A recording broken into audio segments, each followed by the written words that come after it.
Welcome to the first episode of Kabbalistic Mystic. My name is Batat and I'm your host. Now in this episode, we'll deal with one simple question. What is the tree of life? Now you won't need it for this episode, but if you want to see the tree of life, you can download a diagram from the show notes. And those are available on kabbalisticmystic.com. Just click podcast at the top and you can find the show notes there. They contain links to the various books and other sources that I'll be referencing. All right, let's start.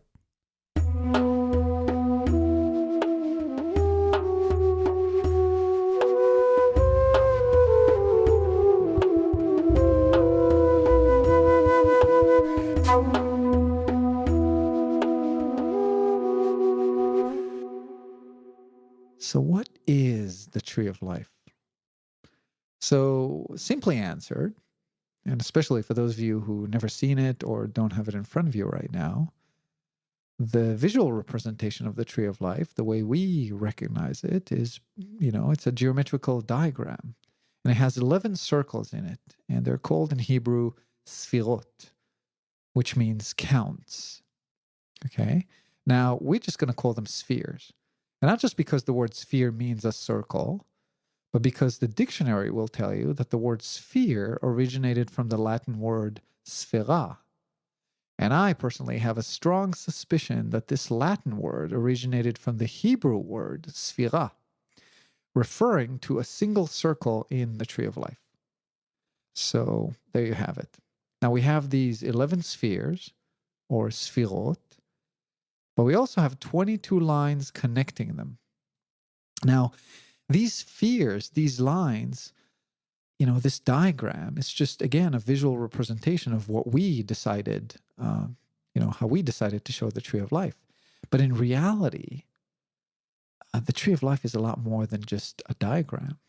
It's an abstract, yet powerfully practical template that outlines the structure, the dynamics, the components of the entire universe, as well as a single atom. So it can use to explore, investigate, meditate upon the nature of every object, entity, or group of items, if you will, in the universe. Let it be, a collective set of physical, social, mental, or even emotional phenomena. In other words, it's not only a blueprint of what was already created. The tree of life is a cosmic design that is intrinsic, inherent, integral to everything that is being created in this moment and will be created in the future. A newborn child, a newly formed relationship, a business, a thought. Just as an atom cannot exist without its nucleus, nothing in creation can exist without complying with the cosmic design revealed by the tree of life. Now that's a big statement, and it brings up a lot of questions, probably more than answers, no doubt. So here's 3 that come to my mind. Could there really be a cosmic template for everything that exists? Who created it? And even if such a template exists, wouldn't such a generic high-level blueprint lose its concrete hold on reality, as well as any chance to educate us or guide us, for that matter, as to any practical use? I'm going to start with this last question because in reality, it's the only one that can be answered intellectually. Now, it is true that the lowest common denominator is also the broadest, sketchiest, vaguest connective thread within a collective, right? If I tell you that I'm standing in a room full of humans, it wouldn't tell you much, as if I told you that I'm standing in a room full of middle-aged grandmothers who are playing bingo. And yet the lowest common denominator is often the most useful. A great example is light itself. As humanity is slowly discovering through the study of quantum physics, and I would say greatly boosted by the recent verification of the existence of gravitational waves, all matter is really light particles emanating from one single source. We're starting to really grasp that when it comes to science, right? What makes these light particles appear as a diverse plethora of solid matter trapped in time, confined by space, is its speed and pattern of vibration. The lower the vibration, the more solid the matter is. The higher the vibration, closer matter is to the light. And this is why nothing can move faster than the speed of light. It's the sole ingredient within the soup of our material universe. That is, it is the lowest common denominator for all matter. And even though it's the lowest common denominator, and even though that it's still shaded in so much mystery, I think it's clear to all of us that this particular fact will eventually carry dramatic practical implication for humanity, right? So just like light is a template for all matter, the tree of life is a blueprint for all experienced phenomena. So when first introduced into our awareness, a template or a common denominator for cosmic creation means very little when it comes to what we face on a day-to-day basis, right? The question, challenges, desires that we have in our lives every day. But it's like looking at a topographic map for the first time. I think that's the analogy I want you to think about. So if you've never seen one before, to the inexperienced eye, the map's going to look like nothing but colorful drawing full of squiggly lines, right? Numbers, letters. And we might immediately try to find where we are. That's what we do when we see a map. And we naturally desire to cultivate some kind of a personal connection with the map, right? A point of reference that would deem it practical and, more importantly, emotionally relevant to us. That's what we do as humans. But to the experienced eye, the colors, contour lines immediately reveal the nature of the terrain in question. Elevation changes, land types, distance, much, much more.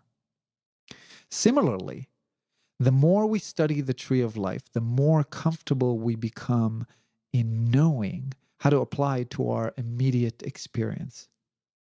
And just like the practical use of a topographical map expand as we get familiar with it, well, we can camp, we can hunt, fish, we can even do urban planning. So does the uses of the tree of life increase as we learn to navigate life with this cosmic map of creation in the back pocket of our intellect. But still, how could that be? How could one template, as simple or intricate as it may be, serve as a map to every phenomena in the universe? It just sounds impossible. And two possible answers come to mind. One is spiritual and might satisfy the abstract thinker. And one is logical and would satisfy, I believe, the inquisitive nature of the intellect. Now, in essence, these two answers are one and the same. They're two sides of the same coin, if you will. And they can be summarized by the following phrase: as above, so below. So let's start with the abstract or spiritual answer. We were created in the image of our Maker. Now, when we say we, it's the royal we. It includes all that was ever created. Let it be a rock, a plant, an animal, a human being, or even a thought. The image of the Maker reverberates throughout creation. It is intrinsically stamped within every object or experience. This image is represented by the tree of life. The bottom sphere, or Sphira, is really the top Sphira of whatever's next to be emanated, created by the creation that came before it. In other words, when one looks at the tree of life, one is looking at one single link in a never-ending, ever-expanding chain or branches of a massive, infinite tree. A tree of all that exists. A tree of life. Now, if the tree of life represents a relationship, say, between two people, their offspring will be represented by yet another tree, right? That makes sense. That's easy to comprehend. But also the home that they've created, their experiences, their challenges and triumphs. If the tree represents the human mind, then every thought produced by this mind is molded by the blueprint of the tree of life. When it becomes a word, the word is molded by the same blueprint. When the word becomes an action, it is too created by the same template. As above, so below. If we track back everything in creation to the original source of the tree, we end up at the exact same place. It doesn't matter from what phenomena you start, you're going to end up exactly the same. All road leads to Rome. And that place is the original source of creation, where all light emanated for the first time in the image of the Creator, whoever that Creator is, or what it is, regardless of what belief we have, right? And that image is represented by the tree of life. Now, Hebrew wisdom calls this initial originating life O Ein Sof, light with no end. The original creation is called Adam Kadmon, the original first product of creation in the image of its maker, the one who preceded all other creation. And that creation, Adam Kadmon, is metaphorically and anthropomorphically depicted in the Hebrew Bible as Adam in the Garden of Eden. You can look at it metaphorically. You can believe that it really happened. It doesn't matter. That's Adam Kadmon. That's the first person. Now, you and I are also very familiar with the physical phenomena associated with this initial moment of creation. So if we take it out of the metaphor, the originating point of our light, because scientists have named it the Big Bang. That was the spiritual answer to the question. Remind you, the question was, how could it be that all phenomena in the universe follows one blueprint? Now, one way the intellectual answer can be found is by reading a book that I really enjoyed myself. It's by Michael Talbot, and it's called The Holographic Universe, The Revolutionary Theory of Reality. I found the holographic universe to be an excellent source in intellectually summarizing what really is, I would say, an overwhelming evidence to the fact that the universe is a collection of mirrored phenomena. I owe it a personal expression of gratitude because this book was a book that initiated my path as a conscious seeker. I was an atheist at the time, and I found it fascinating to discover that there was, how should we say, a method to the madness after all. That there might be a grand design for what modern science claimed to have developed randomly through the, through the hands of evolution. Now, if Talbot's book shows us evidence for these reverberating patterns, that the universe, the entire universe, is really a repeating set of patterns that are based on the same thing, the tree of life reveals the design of those patterns. Now, those of you who are interested in understanding this better, I'm sure will somehow get their hands on the book. I'm sure it's in your local library. If not, it should be. But in short, the theory is beautifully articulated by the following analogy. And it's somewhat taken from the book as well, at least part of it. So let's see, how do I start? Do you remember the holographic message that Princess Leia, and that's not in the book, that's just me, right? That Princess Leia sends to Obi-Wan Kenobi. R2-D2 was that little robot projected in Star Wars, that little blue holographic message, right? We can do this today. This is not just, science fiction. We can do this today by shooting laser beams into a holographic film onto which the image was previously recorded. So the way to record the object, let's say it was a vase, okay? So the vase was recorded to the film in the exact same way. You shoot lasers to the vase, and the lasers reflect from the vase onto the film and record the vase into the film. Now, when we later project the image, the lasers reflect the light patterns back from the film into a three-dimensional object just floating in space, a hologram. Now, the interesting piece is that you don't need the entire film to project the vase. If you take a holographic film and cut it in half, and then cut it in half again, and then cut it in half again, the entire vase will appear in midair upon projection by these lasers, which means that the entire vase is recorded in every area of the holographic film. It's mind-boggling, but it's possible because the film does not capture the vase itself, but rather the visual component of the vibration, the light vibration that is reflected from the object. And this light vibration repeats itself endlessly and everywhere as the image was originally projected and recorded onto the film. That's the nature of light. This interesting nature of light, this single component really constructing our experience of all matter in the universe, manifests itself in infinite configurations into a phenomena of matter represented by space and time. But in reality, all that is known to us differs only by the infinitely unique manifestation of the universe's two building blocks.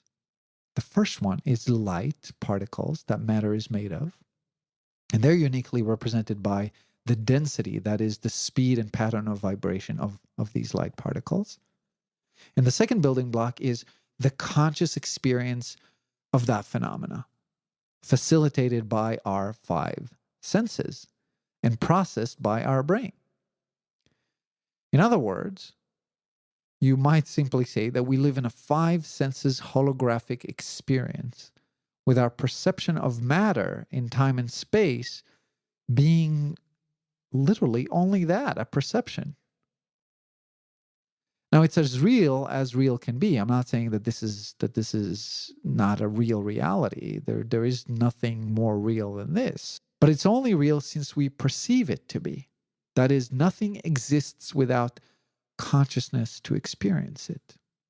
In order for something to exist, you must be conscious of it in the first place. The tree of life is simply a pattern by which all phenomena is expressed and experienced by our consciousness. It depicts 10 abstract, absorbed characteristics of all emanated light as it being perceived by our consciousness. And all these 10 abstract characteristics are all present, each and every one of them, in every object, every moment, every situation, every interaction, every thought that was ever produced and will ever be produced. So by studying the relationship between them, we can slowly uncover great mysteries about our existence, the nature of our mind, and much, much more.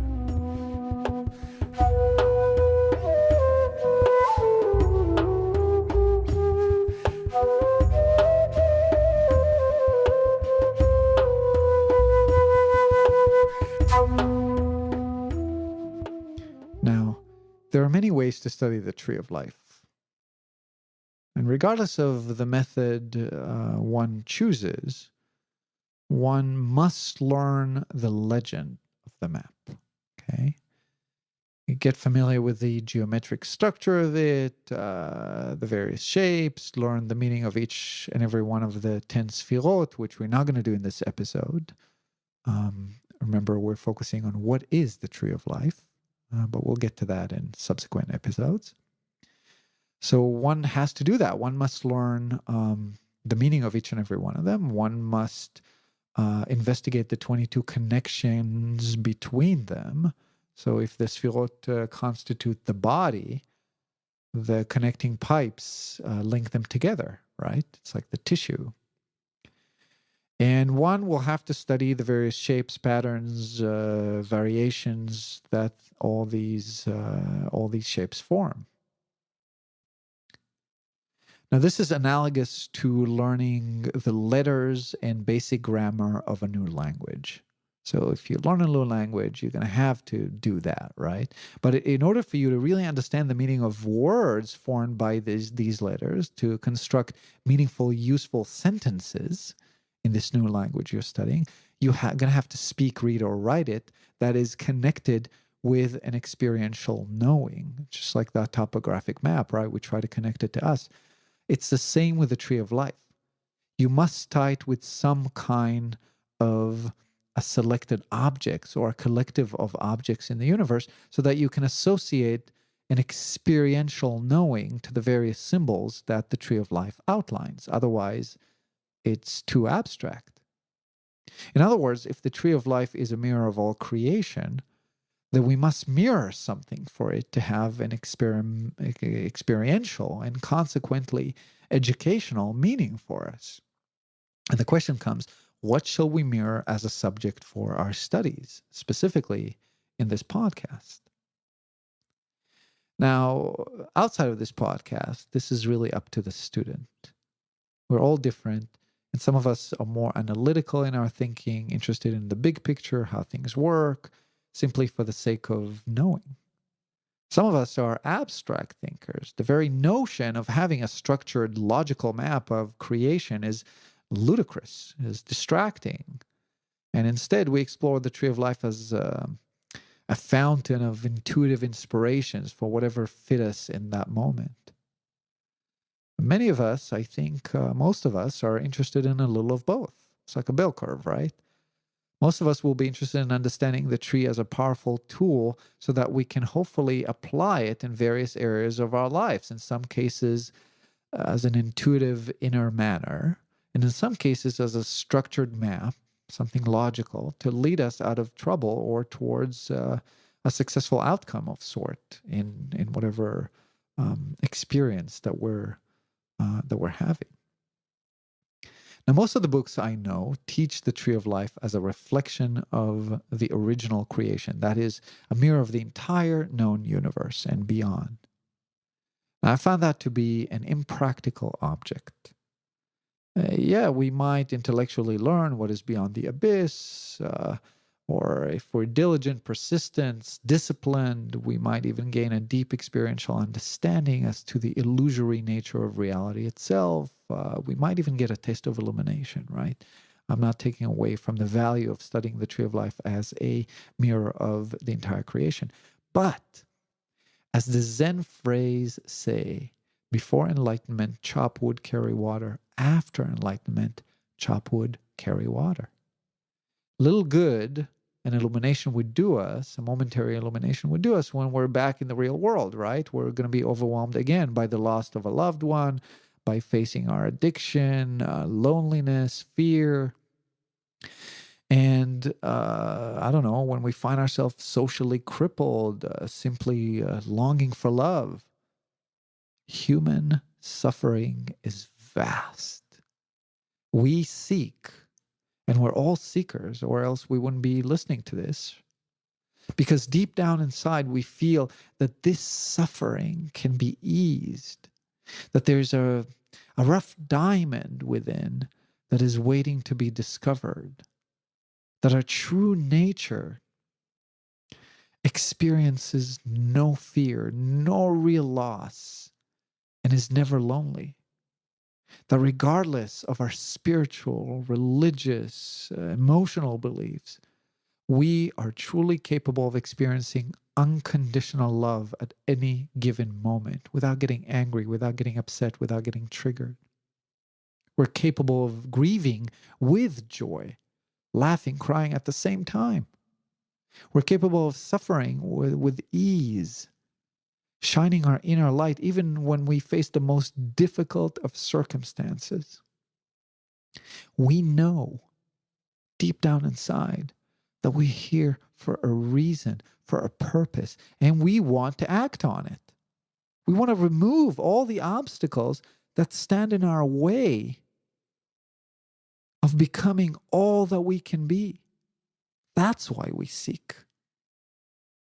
And so the tree of life must allow us to do just that, to take a step towards our true nature as a spiritual, all-capable beings, walking with our feet planted on this earth in the experience here and now. If it's not practical, it's not helping us. And that's why I find that it's best to study the tree of life as a reflection of our own psyche.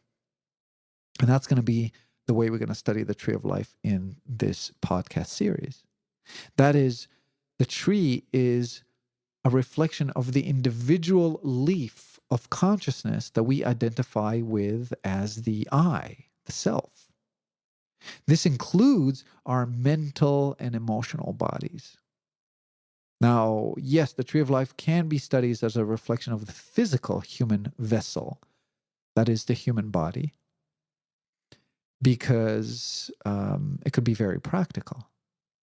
But I find that it's best to focus on the psyche because our thoughts and emotions directly impact our physical experience, and therefore by studying the psyche, we will get to influence the body. And as humans, our frontal cortex is what separates us from the animal and plant world. We are capable of self-awareness, self-reflection. It is our birthright. We're able to evolve ourselves as living beings by evolving our own consciousness. It is not only a privilege, it's a responsibility, an honor. Think about it. For the first time in human history, we're in possession of a tool that allows us to collectively progress the evolution of our species as a collective. The power to shift our own consciousness using psychospiritual analysis. Now, the Tree of Life gives us a template with which we can do it ourselves by simply reflecting on our day-to-day experience in the light of this ancient cosmic map that is a mirror of our own psyche. So when it's studied this way, it is very practical. We start understanding who we really are, why we react the way we react, why we get triggered, why we get angry, why we get sad, what we can do to avoid it. What other choices do we have? What is our relationship to the archetypal figures in our lives? Why are relationships so hard? Why do we fall in love? The Tree of Life answers that in some way or another. We still have to do the experiential work, and it's not like magically all disappears because we know intellect is not enough, right? But with slow and with constant practice, it becomes a tool that helps us live a better, happier, more fulfilling life. The tree allows us to better understand how we relate to the environment around us, the difficulties we're having with our relationships. It clarifies, celebrates human differences. To me, that's interesting. That's practical. The Tree of Life has the power to help us purify our inner desire. What do we want in life? It has the power to shed the masks that are hiding who we really are, our true nature. In other words, the Tree of Life guides us through the first and mandatory step of our psycho-spiritual evolution, the conscious shedding and dissolution of the ego personality. That is always the first step in the psycho-spiritual evolution. Now, a couple of quick words about what that means. I'm not suggesting that the Tree of Life can replace your therapist, your coach, or any other person or method that you are using for your behavioral development. Life, I think, is doing a great job in dissolving our ego without us doing much more proactively, right? But just like a topographic map can help us save time, effort, prevent us from getting lost maybe when navigating through the physical terrain, the Tree of Life can be used as a tool to help us reduce and ultimately eliminate our suffering. No more on that on subsequent podcasts, but for now, it's important to remember that studying the tree as a reflection of the psyche will allow us to understand our experience, positive or negative, and navigate our lives through them with ease. This is especially helpful at this point in human history, and I have to mention that. We are told, according to many spiritual traditions, that we're in a tipping point. We've reached, as humanity, a tipping point in terms of our collective consciousness. And in fact, according to the Zohar, the main book of Kabbalistic knowledge, we've crossed the galactic horizon in the year 2012 with the end of the Mayan calendar. I love when different traditions connect. Now, he tells us that we are soon to end the 6,000 years of the inner and outer masculine rule and enter the 7th cycle, 1,000 years of peace and inner feminine rule, when the so-called Messiah will come. Now, what is the Messiah? I don't know. But it's a prophecy that is shared across all three major Western religions. Now, what that means is yet to be seen, but it is clear, however, to both a spiritual and intellectual curious mind that is looking around and paying attention, that humanity, collectively, our collective consciousness is waking up. Let's zoom out for a minute, right, so we can get perspective.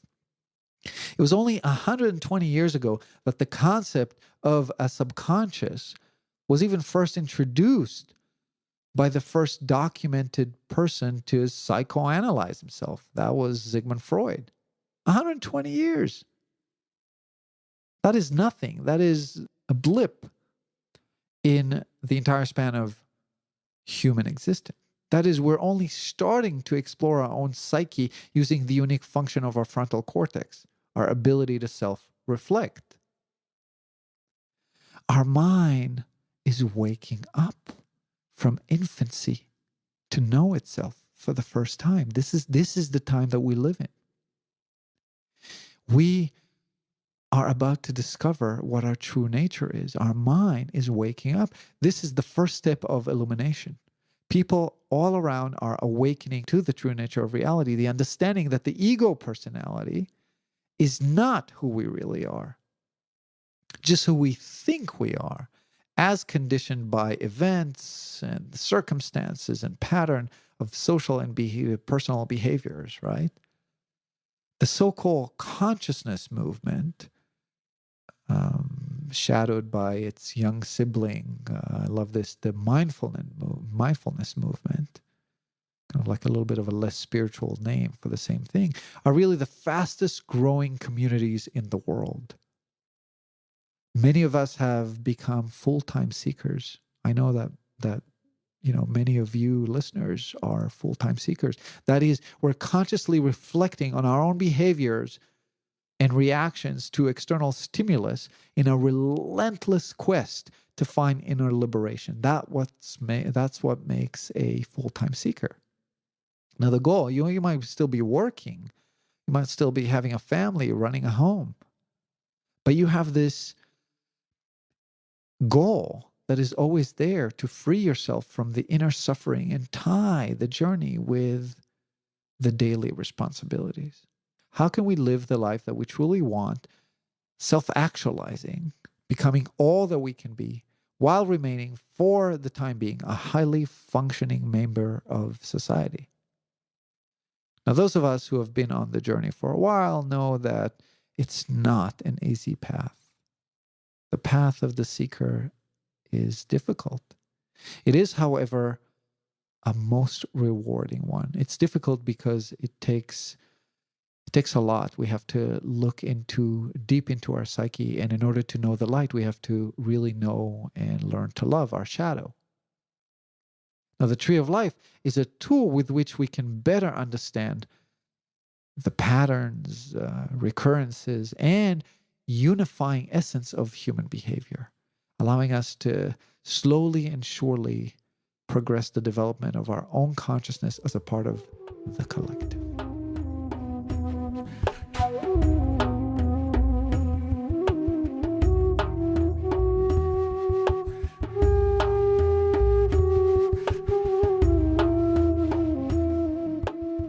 The tree of life is not just a template of what exists, has existed, or will exist, will be created.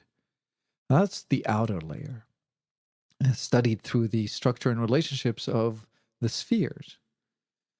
But when we study the lines that connect them, we discover an inner secret layer. a map of consciousness itself, a secret map for the macro and micro processes our souls go through throughout thousands and thousands of incarnations on the path to inner liberation and illumination. In other words, the 22 ancient Hebrew letters that correspond to the 22 lines connecting the spheres are really a key for the conscious development of our own mind, body, and spirit. Now, this has tremendous implications for the committed seeker, those of us who believe in our ability to become illuminated in our own lifetime. So for the beginner conscious seeker, the tree can serve as a mirror for our thoughts, behavioral patterns, emotions, on the road to dissolve our ego personality and self-realize in the world. For the adept seeker, the tree is a detailed map on the road to enlightenment. Now, enlightenment's a loaded term, and we'll address the concept of enlightenment in one of our next episodes. But since the purpose of this episode is to answer the question, what is the tree of life and what can it be used for? I think it's important to describe its function not only as a tool for most of us, but also as a tool for the skilled journeyer, shall we say. So the 22 paths, or pipes, as referenced in Kabbalah, are connecting the various spheres in the tree of life, and they're describing a mechanism with which cosmic energy is passed down in our astral bodies. This energy is called the sexual energy. It's also called Kundalini, Chi, life force, prana, many other names. Depends really on the tradition. In Hebrew mysticism, it's called Ruach, which means wind. This energy is represented in the physical world as the air we breathe. So I think this is where the term got the wind knocked out of him came. Now it's described that this energy enters our astral body from the cosmos and filtered through us via various lenses, sort of like a prism, breaking the light into various colors. So the energy enters into our astral body, and it's ending up as the reflection of our own unique self in the world. So it culminates itself in some kind of an animated behavior. And it's described in Scripture as the Word. The Word is our action, what we do and how we behave in the world, right? We're co-creators. We create in every moment. Let it be a thought, a word, an action, a physical phenomena, such maybe a piece of art. We don't need to do anything to use this energy other than to breathe.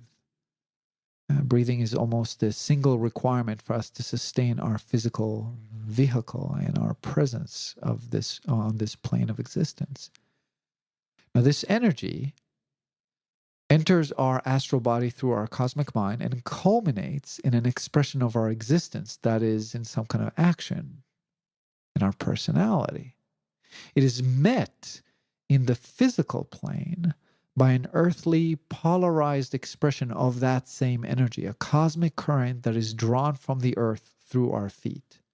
Now, normally, the meeting place of these two energies, the one that we draw through our astral body, it's the inner energy going outward, and the energy that we draw from the earth, that is the outward energy going inward, the meeting place of these two energies is usually in the base of our spines, below the coccyx. The tree of life tells us that with diligent and disciplined work, we can manipulate this cosmic energy to our advantage. We can raise the meeting place of this physical and astral energies by purifying a set of energy centers known as chakras in Eastern tradition. First, we can raise it to the heart, known as the green ray energy center, and then to the pineal gland, the sixth chakra, or the indigo ray energy center. This action is known in the East as raising Kundalini energy.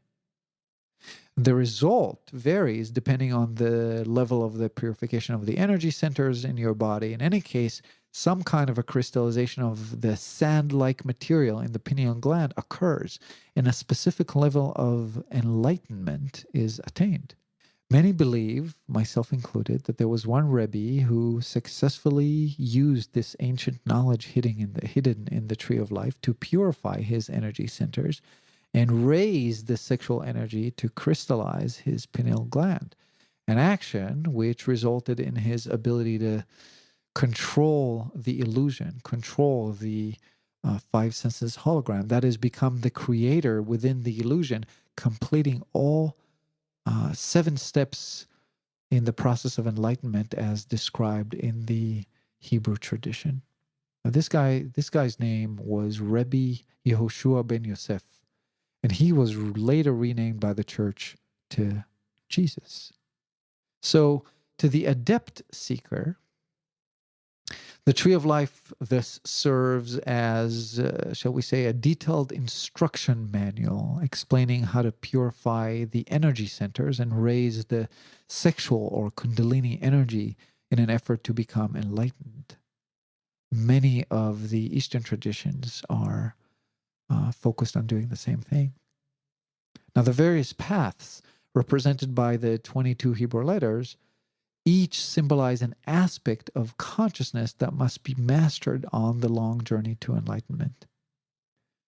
So what we're saying is that if to the beginner seeker, the tree of life serves as a way to study the ego personality and to potentially continue our journey in the ego dissolution, to the adept seeker, the tree of life serves as a detailed, how shall we say, instruction manual explaining how to purify the energy centers, raise the sexual kundalini energy. It's really an instruction manual to human consciousness.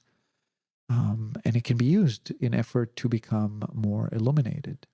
Now, the various paths represented by the 22 Hebrew letters each symbolize some kind of an aspect on that journey. One way to divide them is 7 of the letters represent 7 laws of consciousness and the universe that must be understood and seemingly integrated and accepted into our lives.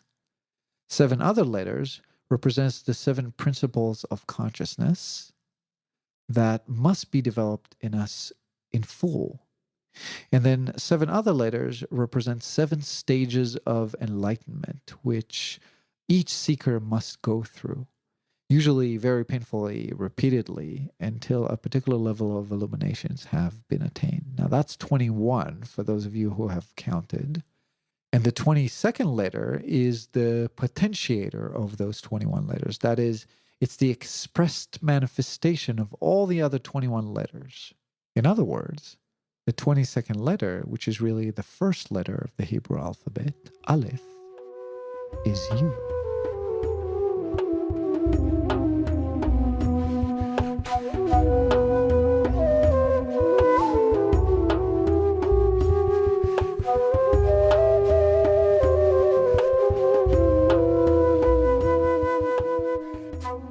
This concludes our first episode of Kabbalistic Mystic.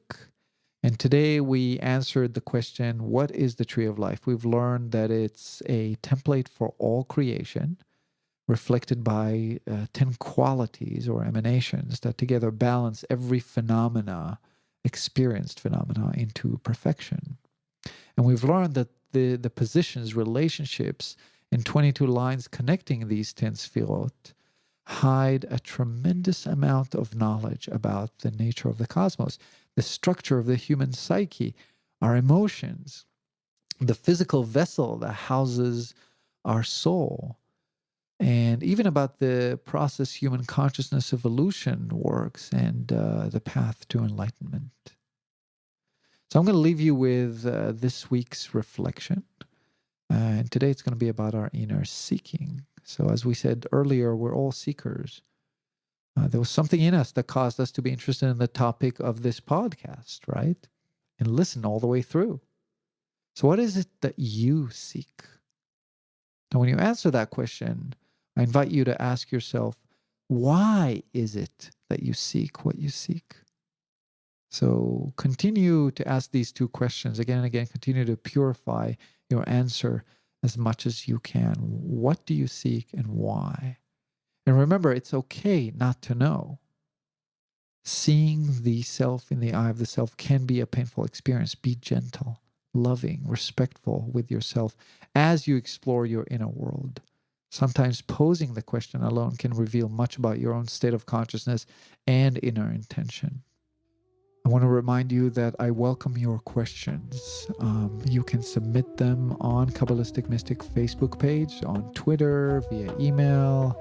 All these methods are accessible via www.kabbalisticmystic.com. I hope you enjoyed this episode. This show is free, and the only way I can sustain, grow, and continue it is with the support of listeners like you. So iTunes ratings and, of course, constructive reviews allow me to gather more audience as well as to get more attention from various publications and other media. I'm your host, Ovadia Batat, signing off. May you find love in every moment.